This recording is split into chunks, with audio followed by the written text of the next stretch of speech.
She was just 6 years old when she disappeared without a trace. What investigators uncovered over the next year stunned an entire country and still left questions unanswered. Welcome to Love and Murder, Heartbreak to Homicide. We are Kai's AI co-hosts, bringing you the cases that she writes every Wednesday and Friday. I'm AI Jane, joined by Jensen and Jessica, who read some of the quotes. Take a listen all the way to the end, and if you like our retelling, then please subscribe. You can also subscribe on our Patreon, patreon.com/loveandmurder, for free or using one of our bonus tiers, so you don't miss a case. With our bonus tiers, not only do you support us in our goal of being the voices of the victims, but you also get bonus cases. Patreon.com/loveandmurder. Now, let's get into your midweek mini. On February 19, 2024, in the quiet fishing town of Saldanha Bay, located 85 miles north of Cape Town, South Africa, 6-year-old Joshlin Smith went missing from her home. At 9 p.m., Racquel Smith, known as Kelly, called the police to report her daughter missing. She said she had been out searching all evening. 30 minutes later, officers arrived and began the search. Kelly told police Joshlin had stayed home that day because she didn't have clean school clothes. She said she left her daughter in the care of her boyfriend, Jack Napolis, while she ran errands. By the next day, the search exploded into a national mission. Police brought in canines, helicopters, rescue boats, even drones.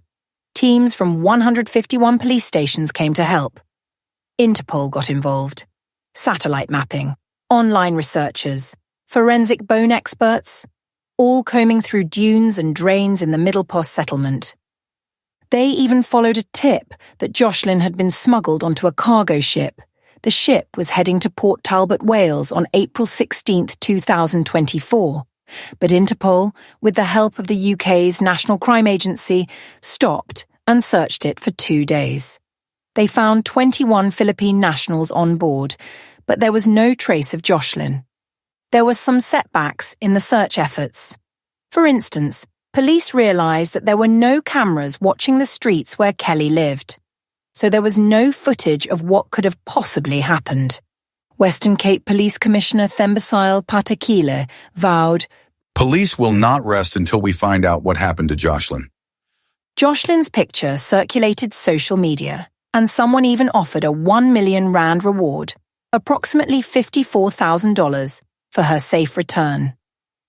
One child protection advocate said, "I have never really seen a case blow up like this in South Africa before.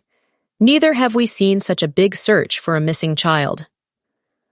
On March 4th, investigators found clothes stained with blood in an open field in Deersville, but no Joshlin.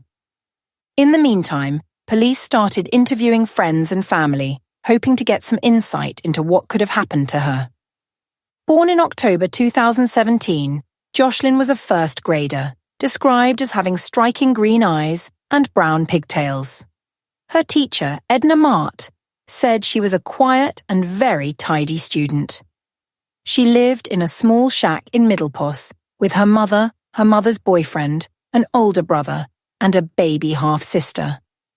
A social worker had reported that the shack, quote, offered little in the way of privacy. Both Joshlin and her brother were reportedly neglected. Kelly Smith, then 35, had 3 kids and a history of addiction and violence. Her mother had given her up as a baby to be raised by grandparents, hoping to give her a better life. By 15, Kelly started using drugs. As time passed, her drug use worsened. She got violent with her mother and with her children. She once threatened to stab her son. After Joshlin was born, it took her 5 months to register her birth. In South Africa, you're legally required to register a birth within 30 days. Her grandmother kicked her out, hoping this would give her incentive to get clean and be a better mother. Instead, she bounced in and out of shelters for abused women. Kelly did odd jobs to make money.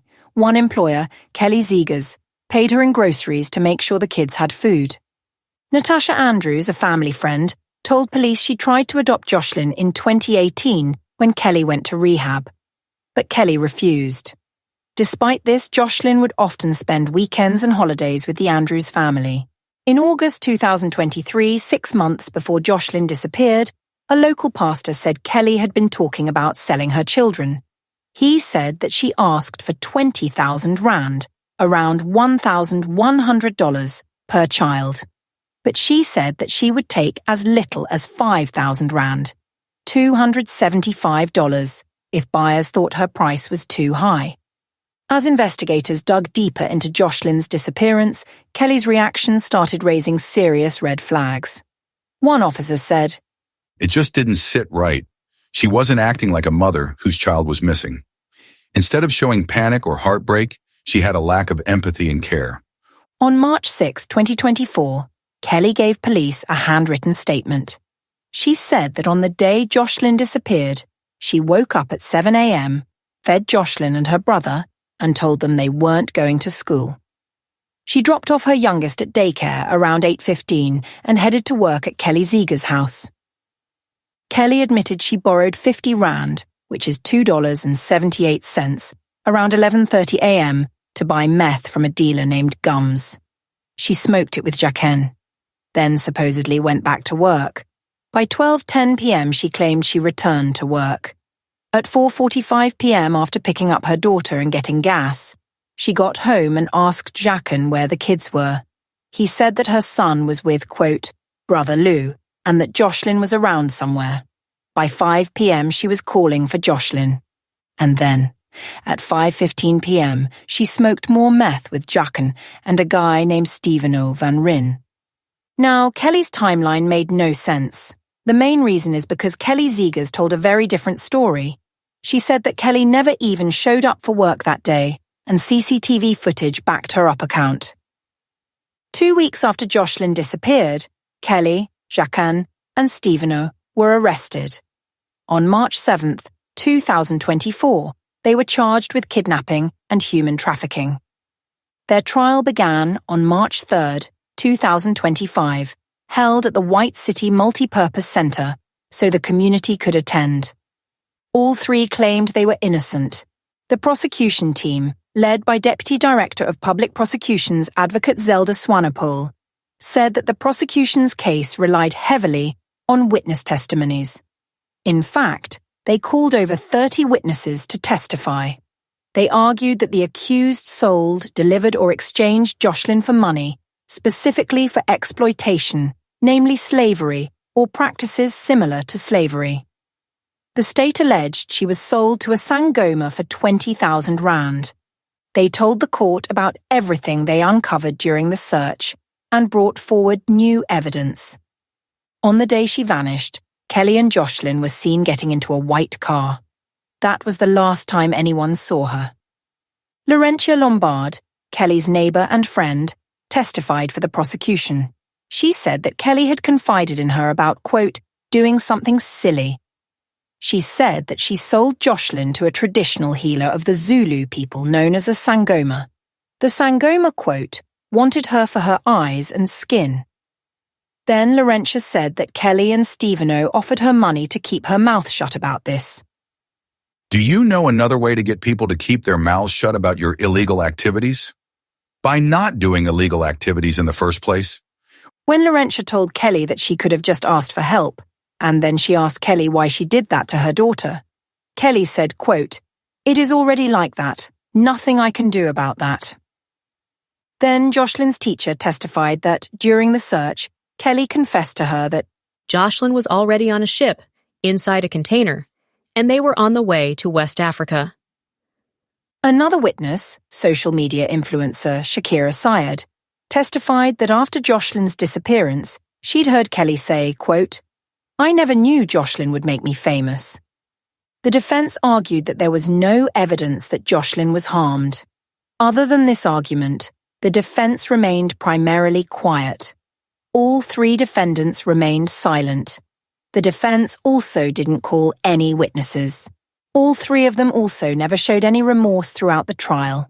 So, following an 8-week trial, on May 2nd, 2025, Judge Nathan Erasmus read the verdict. Kelly, Jacqueline, and Steveno were all found guilty of kidnapping and human trafficking. On May 28, 2025, and continuing into May 29, 2025, victim impact statements were read. Joshlin's grandmother, Amanda Smith Daniels, said, "Do you know what it is to lie awake every night and what it feels like? My heart is ripped out of my body." Joshlin's father, Jose Mk, was so overcome with emotion that he had to be carried out of the courtroom. A video clip of Joshlin laughing was shown, which caused many to cry uncontrollably, including Kelly. Social worker Errol Peterson described Kelly as someone who told bald-faced lies and made up stories about childhood sexual abuse. Kelly's own mother and aunt described her as manipulative. It is therefore not a stretch to conclude that Kelly Smith is the mastermind behind the trafficking of her own daughter. I recommended that the court impose the maximum possible sentence. Finally, it was time for the judge to deliver their sentences. All three of them received life in prison. They were also sentenced to a concurrent 10 years for kidnapping. Judge Erasmus said, "There were no mitigating factors in their favor, and I've found no indication of remorse from the accused. Also, under no circumstances is your drug use an excuse for your action. I also order that the names of all three convicted individuals be entered into the National Child Protection Register." The court's decision was met with loud applause and cheers. Minister of Justice and Constitutional Development, Mamamoloko Kubai, agreed with the life sentences and said, "This ruling brings a measure of justice. It sends a strong and clear message that those who violate the innocence and trust of our children will face the full consequences of the law.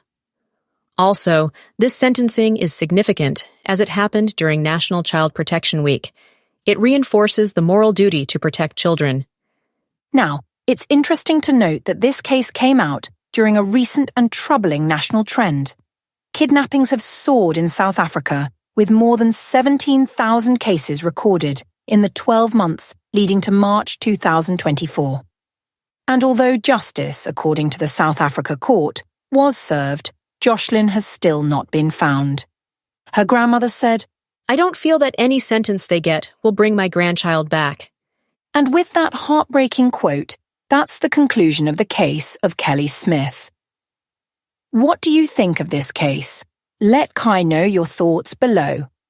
I'll tell you my thoughts right now. I think Kelly is a sick, unhinged person. Drugs and money to buy drugs take precedence over the life of her child. And I know some people may say that it's a disease and not her fault, but I don't think that's an excuse in this case. She was offered the opportunity to send her kids to loving families, but she declined. Instead, she saw them as walking bags of money to sell and support her drug habit. But I don't want to hear any rebuttals. Did you hear what that person wanted with this 6-year-old? I'm disgusted with everyone involved. I hear you, Brian, and I agree with you. I agree too. And what do you think, lambs? Do you agree with Brian? Leave your comments below. That's all we have for you today. Such a sad, heartbreaking case. If you suspect child abuse and are in South Africa, you can call the Childline Helpline at 0800-055-555. You can also call the Childline Helpline at 116. The helpline is available 24/7. If you're in the U.S., call the Child Help National Child Abuse Hotline at 1-800-4A-CHILD. That's 1-800-422-4453, or go to www.childhelp.org. All calls are toll-free and confidential. The hotline is available 24/7 in more than 170 languages. And that's all we have for you. Thanks for listening. Help us be a voice of the victims by sharing this episode. And we'll see you in the next case.